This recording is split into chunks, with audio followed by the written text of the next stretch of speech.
Bison பார்க்கலாமா வேணாமா? ஏன்னா இன்னைக்கு கொஸ்டின் வந்து நிறைய பேருக்கு இருக்கு. ஏன்னா இன்னைக்கு சோஷியல் மீடியாவில் இது வந்து ஒரு ஜாதி சம்மந்தப்பட்ட படம், இதில் வந்து ஜாதியை தூக்கி பிடிச்சி மற்ற ரெண்டு வந்து சண்டையை மூட்டி வர மாதிரி நிறைய கருத்துக்கள்லாம் இருக்கு அப்படின்னு சொல்லிட்டு நிறைய பேர் பேசிட்டு இருக்கிறத சோஷியல் மீடியாவில் பார்த்துட்டு இருப்பீங்க. ஒரு நல்ல ஒரு படம், தேட்டரில் போய் வாட்ச் பண்ணக்கூடிய ஒரு ஒர்த்தபிளான ஒரு படம்.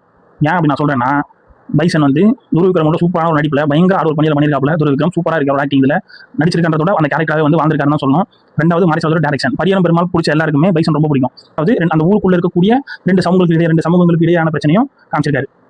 அதுல வந்து ரெண்டு சைடும் பேலன்ஸ் பண்ணி தான் அவர் காமிச்சிருக்காரு. அந்த பேலன்ஸ் வந்து மிஸ் ஆகல. ரெண்டு சைடு இது தப்பு இது சரி, இவங்க தான் வந்து சரியா பண்ணிருக்காங்க, இவங்க தப்பா பண்ணிருக்காங்க அப்படின்ற மாதிரி இல்லாம ரெண்டு சைடுமே அவர் எப்படி பேலன்ஸ் பண்ண முடியும்னு பார்த்து சூப்பரா பண்ணிருக்காரு. இதுல அமீர் கேரக்டரும் லால் கேரக்டரும் படத்துல மிஸ் பண்ணாம பாத்துருங்க, பயங்கரமா இருக்கும். ரெண்டு கேரக்டருமே கொஞ்சம் ஸ்கிரீன் ஸ்பேஸ் வந்து ரெண்டுக்கும் கம்மியா இருந்தாலும் ரெண்டு கேரக்டரும் அந்த ரெண்டு கேரக்டருமே படத்துல பெரிய இம்பாக்ட் உண்டு பண்ணிடும். ரெண்டாவது பசுபதி கேரக்டர் அவர் சூப்பரா பண்ணிருக்காரு.